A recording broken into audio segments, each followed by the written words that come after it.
Ada setengah orang dia tak suka telur.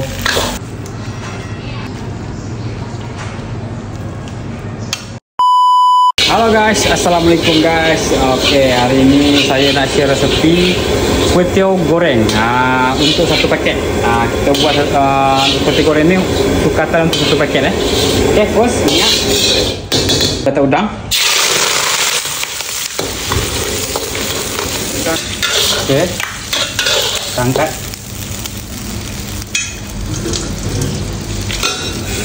Bawang putih, bawang merah.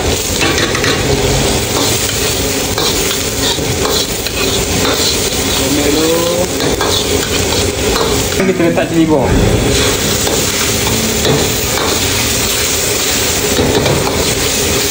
Tunggu cili bawang sekejap. Kemudian baru kita masukkan kuih tiaw. Dulu. Bagi dibati.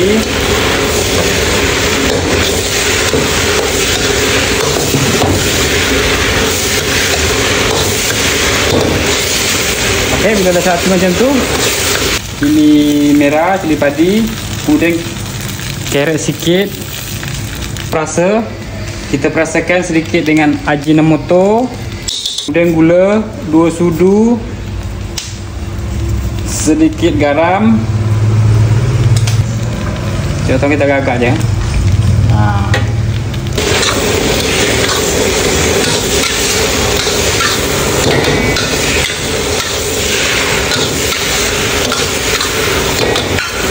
Lagi satu, kalau bila kita buat kuih tiaw, kita kena ada toge dengan kucai, baru dia sedap.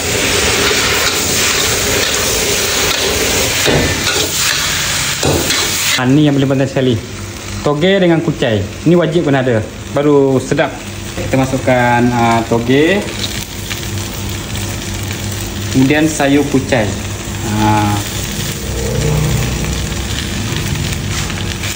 Kemudian kita gaul lagi dia. Kicap sikit, kita guna kicap manis, kicap jalin. Sikit je, jangan banyak. Sos cili, sos tiram. Masuk dalam. Okey. Sekarang kita buka api. Kita kacau lagi dia.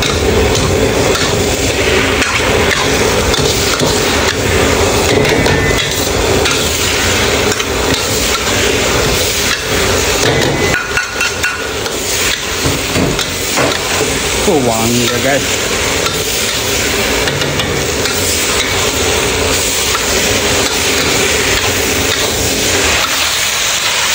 Okey, kemudian kita letak sedikit air. Airnya sikit saja, jangan banyak. Tahu lagi dia.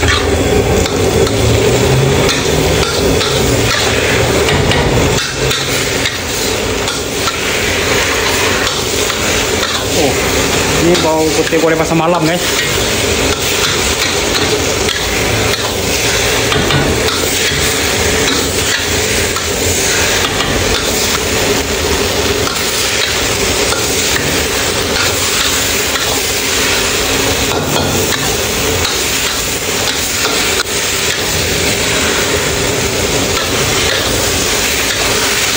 Perahkan sedikit lemon nipis.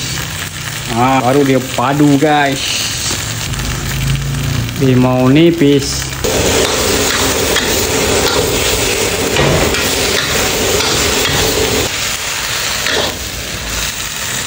Yang ni kita tak payah letak telur. Ada setengah orang dia tak suka telur, alergik dengan telur.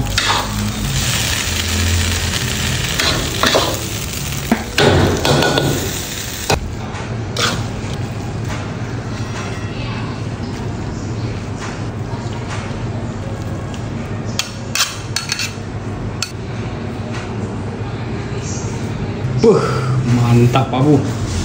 Ini boleh untuk berniaga, boleh untuk makan sendiri. Korang boleh cuba dekat rumah ya. Okey guys, selamat mencuba.